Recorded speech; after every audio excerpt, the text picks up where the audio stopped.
আসসালামু আলাইকুম, welcome back to my channel. আশা করি সবাই ভালো আছেন। আবারও একটু নতুন ভিডিও আপনাদের মাঝে শেয়ার করব। এই কোরবানি ঈদে এই গরম মশলাটা আপনারা তৈরি করে নিতে পারেন। এই মশলাটা তৈরি করার পর আপনাদের আর কোনো রকম রেডিমেড গরম মশলার পাউডার লাগবে না। এই মশলাটা দিয়ে আপনারা কাচ্চি বিরিয়ানি, কালাবোনা, তেহেরি বিরিয়ানি যে কোনো মাংস রান্না করে নিতে পারেন। একদম পারফেক্টভাবে আপনাদের মাংসটা রান্না হবে, খেতে যে কতটাই সুস্বাদু হবে, যা মনে হবে রেস্টুরেন্ট থেকে আপনারা এই মাংস বা যে কোনো রান্না করেন তা অর্ডার করে এনেছেন। আশা করি আমার ভিডিওটা আপনারা শেষ পর্যন্ত দেখবেন, তাহলে বুঝতে পারবেন ভিডিওটার আপনাদের মশলাটা কতটাই উপকার আসছে। এই মশলাটা তৈরি করার জন্য আমি যেসব উপকরণ নিব সেগুলো আমি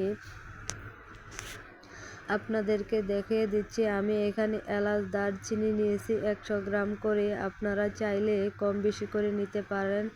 আমি মশলাটা একটু বেশি করে তৈরি করব, তার জন্য এখানে আমি মশলার পরিমাণটা একটু বেশি করে দিলাম। 100 গ্রাম দিয়ে দিব লবঙ্গ, আর 50 গ্রাম দিয়ে দিব জয়িত্রী, আর কালো এলাচ দিয়ে দেব 100 গ্রাম। আমি সবগুলো মশলাই মেপে মেপে ইউজ করেছি, আপনারাও অবশ্যই ইউজ করবেন মেপে। স্টার মশলা দিয়ে দিব আমি এখানে 50 গ্রাম, আর পিপলস দিয়ে দিব 25 গ্রাম।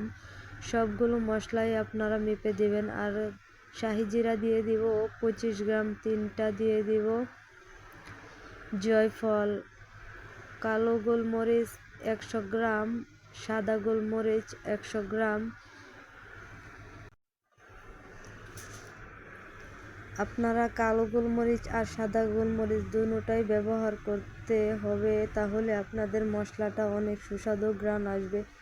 7 থেকে 8টা আমি শুকনো মরিচ ইউজ করেছি, আর 10 গ্রাম দিয়ে দেব তেজপাতা।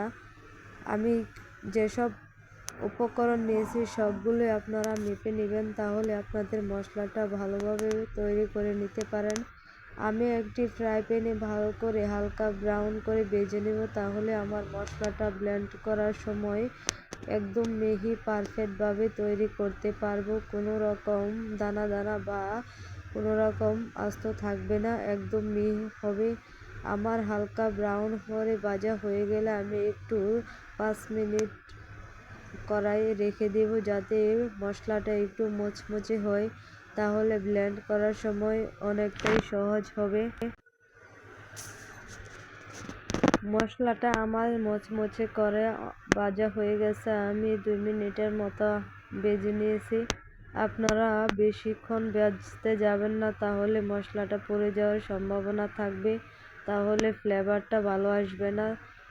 অবশ্যই আপনারা লো হিটে মশলাটা মুচমুচে করে ভাজবেন। আমি একটা ব্লেন্ডার জার নিয়ে সেই ব্লেন্ডার জারে আমি অল্প পরিমাণ করে দিয়ে দিব। একসাথে সবগুলো দিতে যাবেন না, আপনারা অল্প পরিমাণ করে সবগুলো ব্লেন্ড করে নেবেন। আমার ব্লেন্ড করা